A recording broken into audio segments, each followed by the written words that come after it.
بسم اللہ الرحمن الرحیم۔ یہ فواد چودھری تو ایسا کوئی بندہ نہیں ہے کہ جس پر کوئی ریسپانس کیا جا سکے اور اس کو کوئی جواب دیا جا سکے۔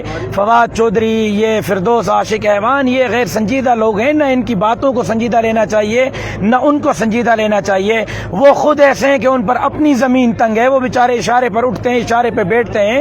لیکن اگر فواد چودھری کو اتنا ہی شوق ہے تو پھر اس کو کہیں کہ جمعیت علماء کی اور علماء دیوبند کی اور اکابر علماء کی تاریخ کا مطالعہ کر لے۔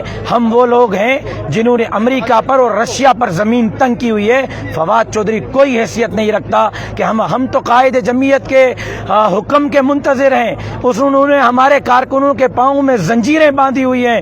کارکن کل سے پہنچے ہوئے ہیں، ڈی چوک ڈی چوک ڈی چوک کے نعرے لگا رہے ہیں۔ اگر ہم نے پیش قدمی کی تو یہ آپ کو ڈھونڈے ہوئے اسلام آباد میں نظر نہیں آئیں گے۔ وزیر اعظم نے کل پریشر برداشت نہیں کیا، گلگت جا کے بیٹھا ہے۔ اگر ہم تھوڑا آگے گئے تو یہ گلگت سے لندن نہ پہنچ جائے، تو لہذا ان کی ان باتوں کو سنجیدہ مت لیں۔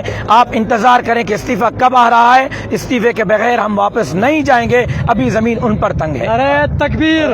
صاحب، چونکہ کل پرائم منسٹر صاحب نے گلگت میں جا کر جو غیر ذمہ دارانہ طور پر انہوں نے بیان دیا اس حوالے سے کہ آزادی مارچ کو انہوں نے فسادی مارچ سے تعبیر کیا، اور بھی کہا کہ جتنے بھی سارے اکٹھے ہوئے سارے چور اکٹھے ہوئے ہیں۔ آیا اس حوالے سے آپ کیا کہیں؟ عمران خان نے کبھی کوئی زندگی میں سنجیدہ بیان بھی دیا ہے؟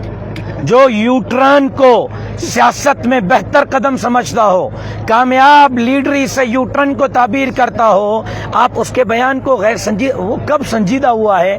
اور جہاں تک اس نے یہ بات کی کہ جی یہ چوروں کا کٹ جوڑ ہے، تو بھائی چوروں کا کٹ جوڑ ہے تو ہمارے اوپر تو فارن فنڈنگ کیس نہیں ہے، فارن فنڈنگ کیس تمہارے اوپر ہے۔ پورا کا پورا تمہارا ٹبر چور ہے۔ کینسر کے نام پر تم نے ہسپتال بنائی، لوگ وہاں مر رہے ہیں، فری میں علاج نہیں مل رہا۔ خیبر پختونخوا کی ہسپتالیں تم نے اپنے کزن نوشیروان کے حوالے کی ہیں جو امریکہ کا شہری ہے، پاکستان کا شہری نہیں ہے، اور ہمیں چور کہتے ہو۔ یہ تو وہی ہوا کہ جی پوری کی پوری جو ہے وہ بھینس کھا لیے اور دوسروں کو جو ہے وہ شکایت کرتے پھر رہے ہیں۔ لہذا میرا خیال ہے کہ ان باتوں کو سنجیدہ نہیں لینا چاہیے، اپنی جماعت کے احکامات کو فوکس کرنا چاہیے، اپنے قائد کے ہدایات کو فوکس کرنا چاہیے اور اس کے مطابق آگے بڑھنا چاہیے۔